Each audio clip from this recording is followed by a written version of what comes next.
The year was 1913. Woodrow Wilson was president, and powerful banking interests, who had been trying for years, finally achieved their long-term goal of a silent coup d'etat by taking control of the American government. The first thing they did to accomplish their takeover was convince Secretary of State Philander Knox to lie to the American people and tell them that the 16th Amendment, the Income Tax Amendment, had been legally ratified by the states when it was not. The bankers knew that this tax would ultimately end up in their pockets. Because of this fraud, the American people were led to believe there was now a tax on their labor. Congress and the President are completely aware of this fraud, and it was even cited in a recent court case.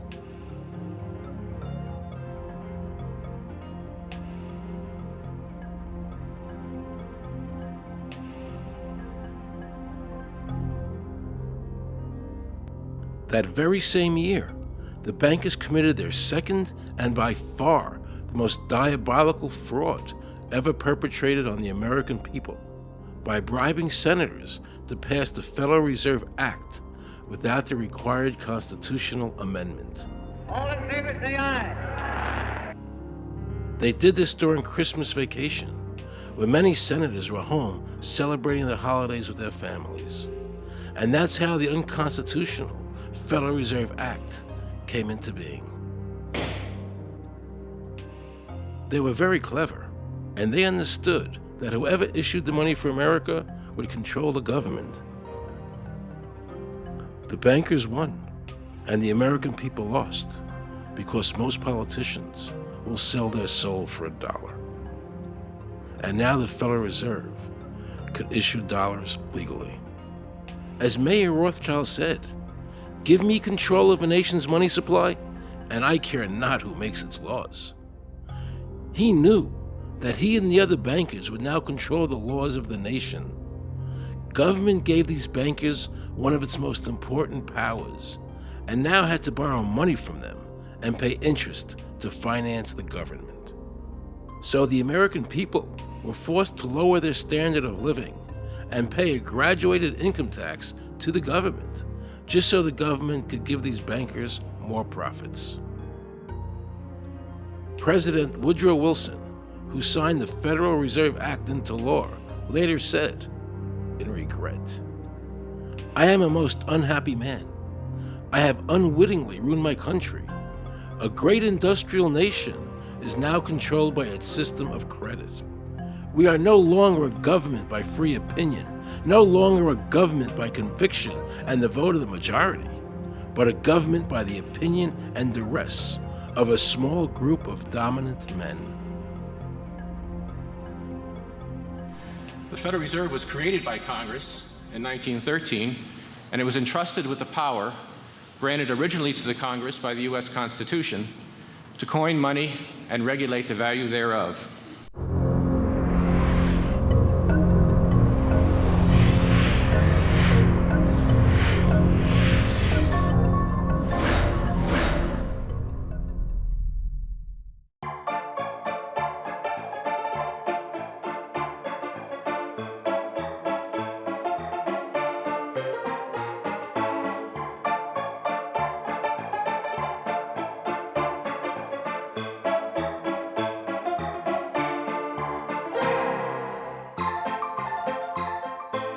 What's your name?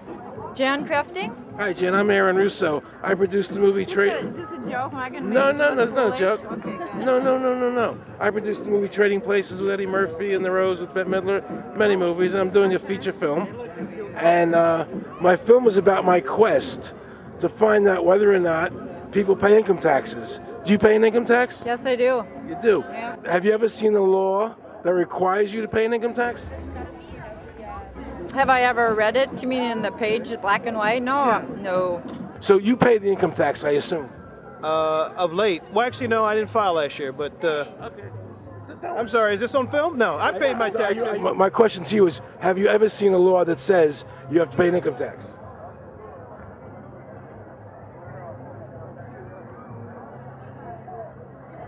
The law is that guy that wears that badge and a gun. That's the one that puts you in jail. That's the law. Actually, I can't stand the IRS. They're evil. Do you have any fear of the IRS? Not really, because I'm Canadian. I think it's actually unconstitutional, is what I've heard. Right. But to avoid any hassle, I pay it. If there was no law and I wasn't afraid of them coming and taking me to jail, absolutely, I wouldn't pay taxes. Okay, then no, I wouldn't pay income taxes. It's a no-brainer. You wouldn't pay it. I wouldn't pay it. Why would anybody? Because that's what they tell us we must do, else we're bad Americans. Would you pay it? No. Would you pay it? No. Why would you pay taxes if you're an actor? The income tax is not legal because it would be a direct tax and it is not apportioned as the Constitution demands. If it's against the Constitution, then why are we doing it?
I really expected that, of course, there's a law that you can point to in the law book, the code that requires you to file a tax return. Of course there is.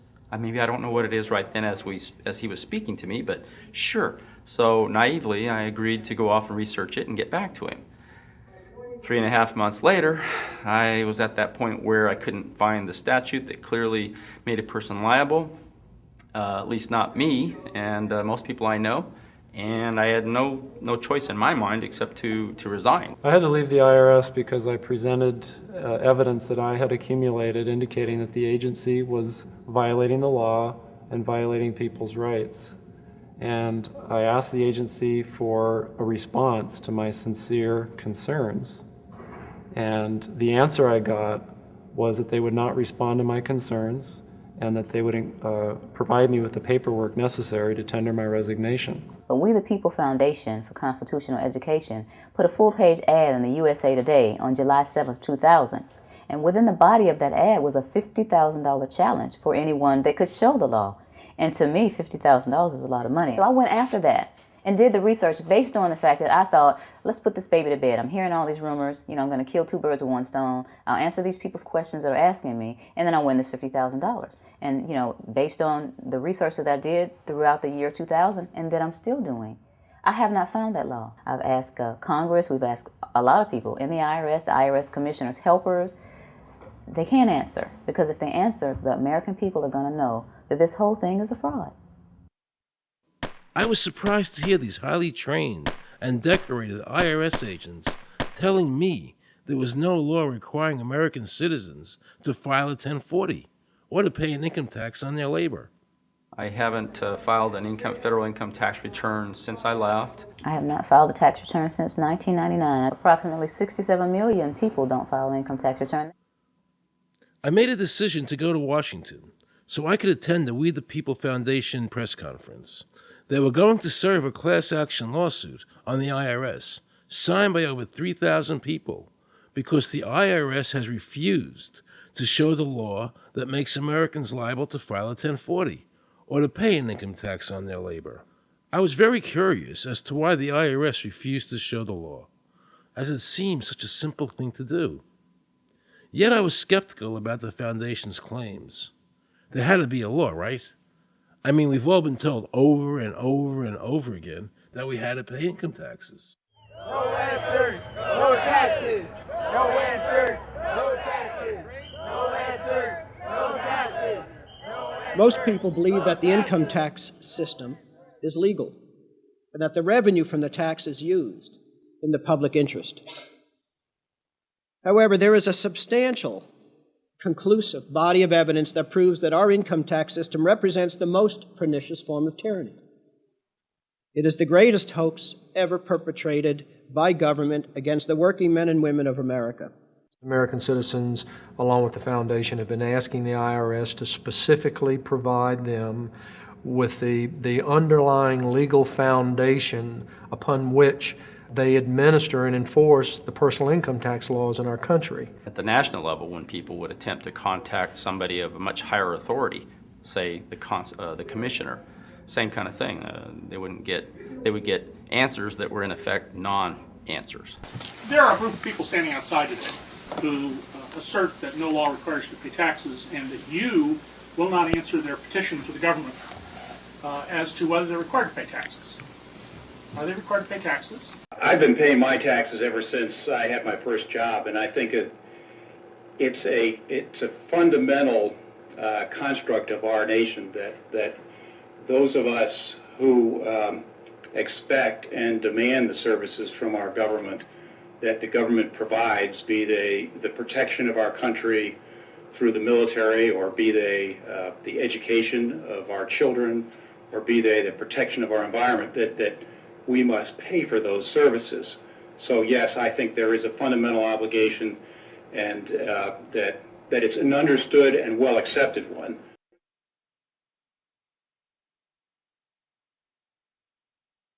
Joe Bannister and I had a meeting in the White House with President Clinton's economic advisor, Jason Furman. He accepted the remonstrance for the president. On June 2nd, I called and spoke with him. His words were, "We have decided that the issue of the legality of the income tax is not a high priority matter for the White House, and we will not be participating in any conference on the subject."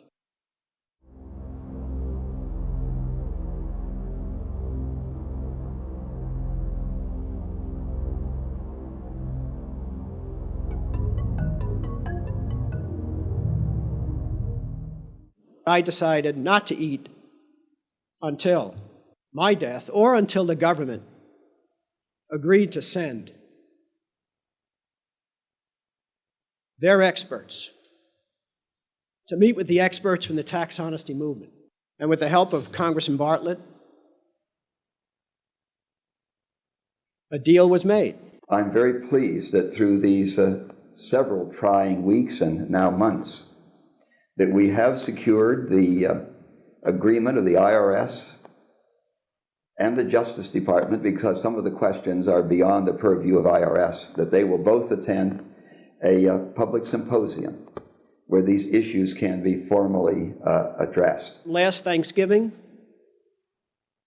DOJ and IRS notified Congressman Bartlett that they would not participate. Congressman Bartlett then waited until late January. He informed me that he would not be participating. Why do you think you've been able to get away with not paying or filing your income taxes for so long?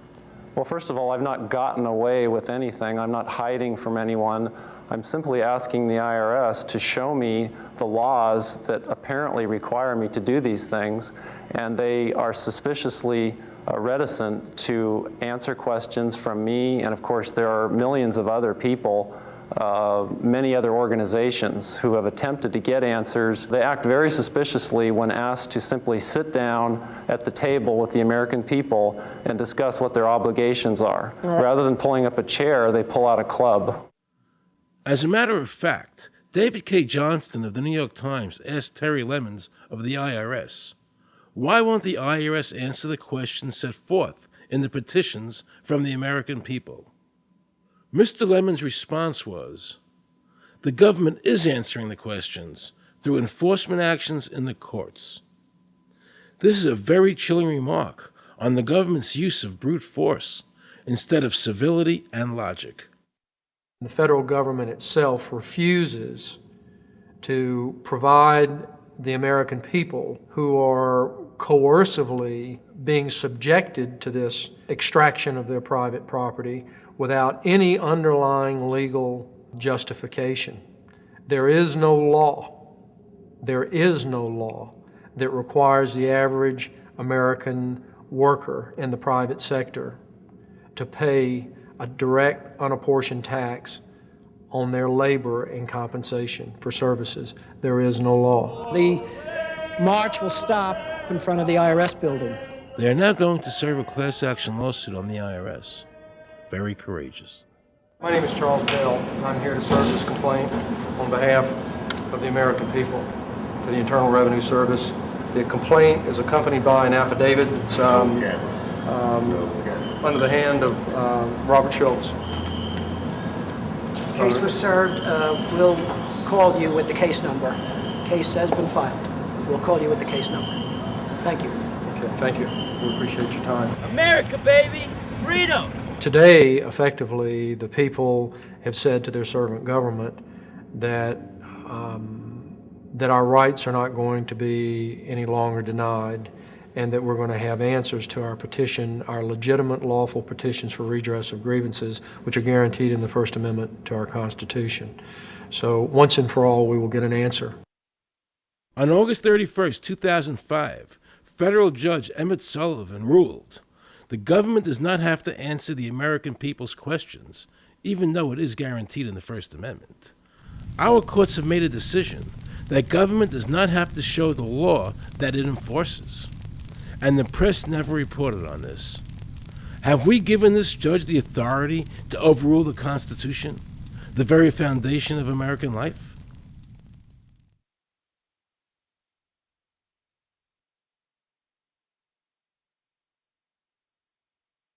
I believe that in both spirit and substance, our tax system has come to be un-American. Death and taxes may be inevitable, but unjust taxes are not.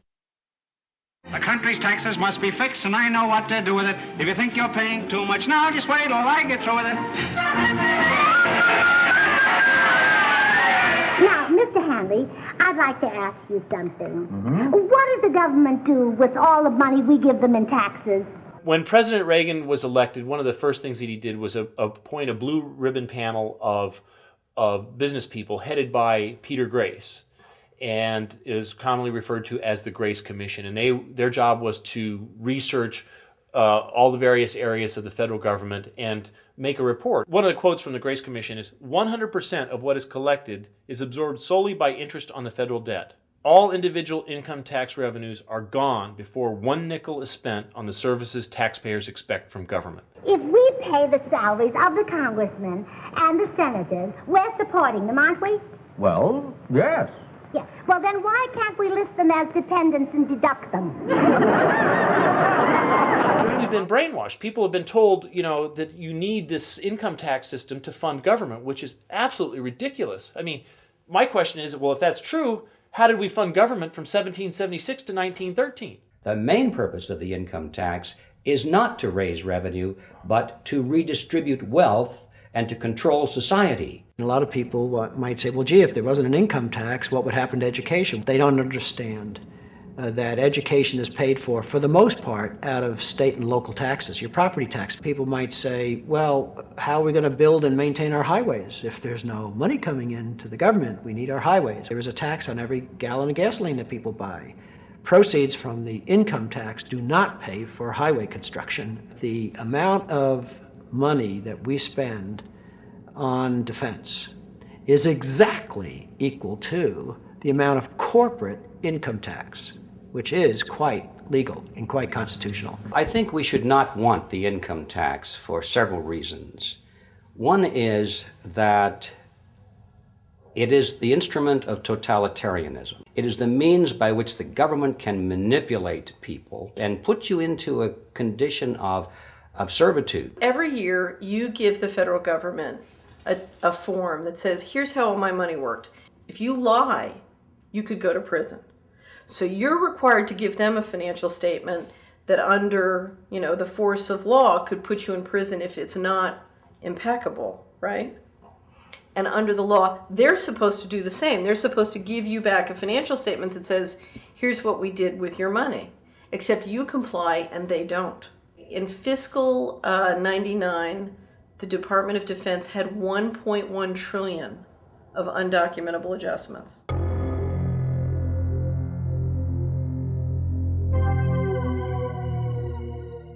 The following year, they had 2.3 trillion of undocumentable adjustments.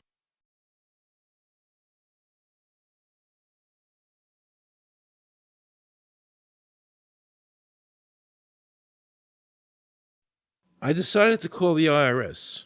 I spoke to Anthony Burke in Media Relations.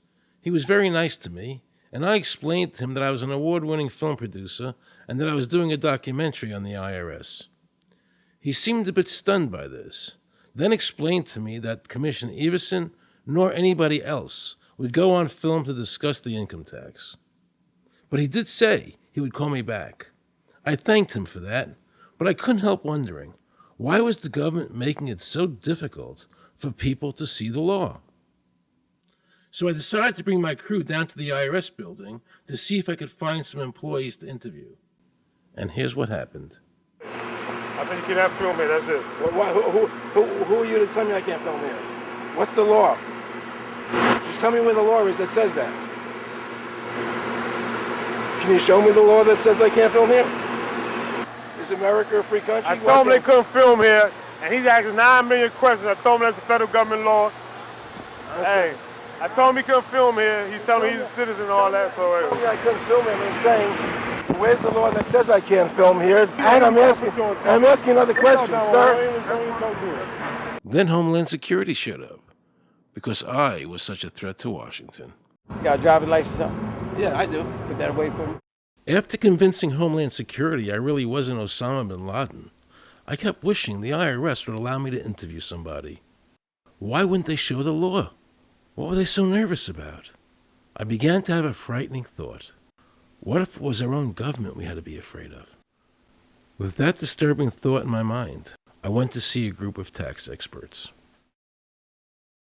You can look through the statutes and look for the law that requires you to pay. And when you do that, you can't identify a law that requires the average person in America who earns a wage and works in private business to pay an income tax. The Constitution allows for two kinds of taxes.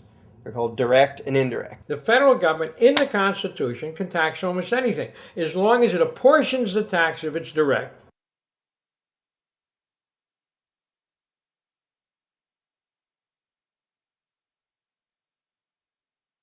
The indirect tax is, for example, an excise tax. I can avoid the excise tax on gasoline. I can choose to ride my bicycle. I can avoid the excise tax on tobacco. I can choose not to smoke, or I can grow my own tobacco.